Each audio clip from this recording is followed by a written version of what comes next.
Good morning, Oak Class. It's story time again. Now, we've been reading Lewis Carroll's Alice in Wonderland, and so far, our heroine Alice has fallen down a rabbit hole, eaten and drunk some very strange things which made her grow very big and then very small, and so yesterday she fell into a pool of tears which she had cried because she was in trouble, and she's now met a load of other creatures that have also fallen into the pool of tears, and they're now making their way to safety. Let's see where they end up. Chapter 3, A Caucus-Race and a Long Tail. They were indeed a queer-looking party that assembled on the bank, the birds with draggled feathers, the animals with their fur clinging close to them, and all dripping wet, cross and uncomfortable. The first question, of course, was how to get dry again. They had a consultation about this, and after a few minutes it seemed quite natural to Alice to find herself talking familiarly with them, as if she had known them all her life. Indeed, she had quite a long argument with the Lory, who at last turned sulky and would only say, "I am older than you, and must know better." And this Alice would not allow without knowing how old it was, and as the Lory positively refused to tell its age, there was no more to be said. At last the Mouse, who seemed to be a person of some authority among them, called out, "Sit down, all of you, and listen to me. I'll soon make you dry enough." They all sat down at once in a large ring with the Mouse in the middle. Alice kept her eyes anxiously fixed on it, for she felt sure she should catch a bad cold if she did not get dry soon. "Ahem," said the Mouse with an important air. "Are you all ready? This is the driest thing I know. Silence all round, if you please. William the Conqueror, whose cause was favoured by the Pope, was soon submitted to by the English, who wanted leaders, and had been of late much accustomed to usurpation and conquest. Edwin and Morcar, the Earls of Mercia and Northumbria—" "Ugh!" said the Lory with a shiver. "I beg your pardon," said the Mouse, frowning but very politely. "Did you speak?" "Not I," said the Lory hastily. "I thought you did," said the Mouse. "I proceed. Edwin and Morcar, the Earls of Mercia and Northumbria, declared for him, and even Stigand, the patriotic Archbishop of Canterbury, found it advisable—" "Found what?" said the Duck. "Found it," the Mouse replied rather crossly. "Of course you know what it means." "I know what it means well enough when I find a thing," said the Duck. "It's generally a frog or a worm. The question is, what did the Archbishop find?" The Mouse did not notice this question, but hurriedly went on. "Found it advisable to go with Edgar Atheling to meet William and offer him the crown. William's conduct at first was moderate, but the insolence of his Normans— How are you getting on now, my dear?" it continued, turning to Alice as it spoke. "As wet as ever," said Alice in a melancholy tone. "It doesn't seem to dry me at all." "In that case," said the Dodo solemnly, rising to its feet, "I move that the meeting adjourn for the immediate adoption of more energetic remedies." "Speak English," said the Eaglet. "I don't know the meaning of half those long words, and what's more, I don't believe you do either." And the Eaglet bent down its head to hide a smile. Some of the other birds tittered audibly. "What I was going to say," said the Dodo in an offended tone, "was that the best thing to get us dry would be a Caucus-Race." "What is a Caucus-Race?" said Alice. Not that she much wanted to know, but the Dodo had paused as if it thought that somebody ought to speak, and no one else seemed inclined to say anything. "Why," said the Dodo, "the best way to explain it is to do it." And as you might like to try the thing yourself some winter day, I will tell you how the Dodo managed it. First it marked out a racecourse in a sort of circle. "The exact shape doesn't matter," it said, and then all the party were placed along the course here and there. There was no 1, 2, 3 and away, but they began running when they liked, and left off when they liked, so that it was not easy to know when the race was over. However, when they had been running half an hour or so, and were quite dry again, the Dodo suddenly called out, "The race is over!" And they all crowded round it, panting and asking, "But who has won?"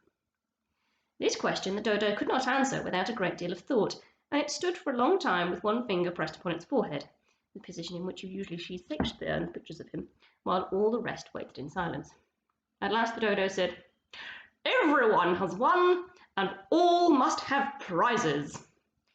"But who is to give the prizes?" quite a chorus of voices asked. "Why, she, of course," said the Dodo, pointing to Alice with one finger, and the whole party at once crowded round her, calling out in a confused way, "Prizes! Prizes!" Alice had no idea what to do, and in despair she put her hand in her pocket and pulled out a box of boiled sweets. Luckily the salt water had not got into it, and handed them round as prizes. There was exactly one apiece, all round. "But she must have a prize herself, you know," said the mouse. "Of course," the dodo replied very gravely. "What else have you got in your pocket?" it went on, turning to Alice. "Only a thimble," said Alice sadly. "Hand it over here," said the dodo. Then they all crowded round her once more, while the dodo solemnly presented the thimble, saying, "We beg your acceptance of this elegant thimble." And when it had finished this short speech, they all cheered. Alice thought the whole thing very absurd, but they all looked so grave that she did not dare to laugh, and as she could not think of anything to say, she simply bowed and took the thimble, looking as solemn as she could. The next thing was to eat the boiled sweets. This caused some noise and confusion, as the large birds complained that they could not taste theirs, and the small ones choked and had to be patted on the back. However, it was over at last, and they sat down again in a ring and begged the mouse to tell them something more. There's the dodo, giving Alice her own thimble back as a prize for winning the race. "You promised to tell me your history, you know," said Alice, "and why it is you hate C and D," she added in a whisper, half afraid that it would be offended again. "Mine is a long and sad tale," said the mouse, turning to Alice and sighing. "It is a long tale, certainly," said Alice, looking down with wonder at the mouse's tail, "but why do you call it sad?" And she kept on puzzling about it while the mouse was speaking, so that her idea of the tale was something like this. And this is what Lewis Carroll has done with the story at this point. I shall read it as well as I can.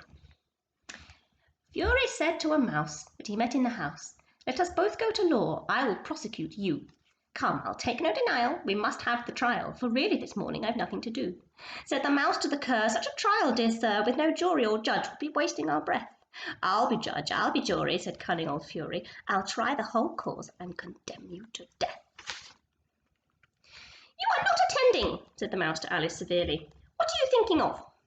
"I beg your pardon," said Alice very humbly. "You had got to the fifth bend, I think?" "I had not!"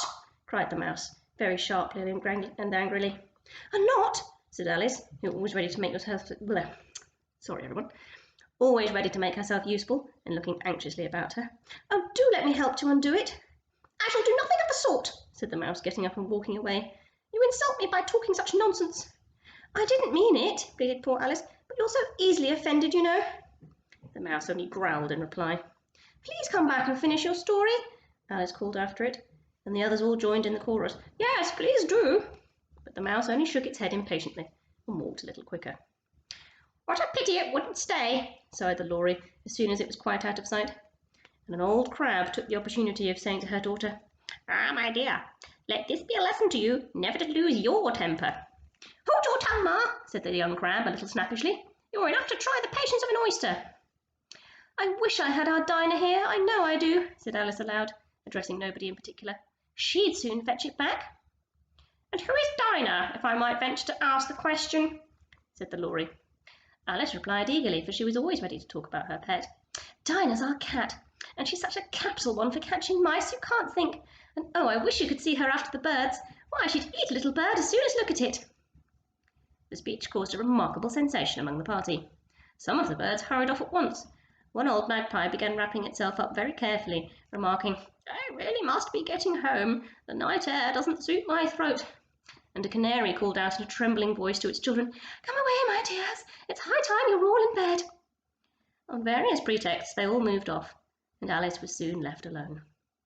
"Oh, I wish I hadn't mentioned Dinah," she said to herself in a melancholy tone.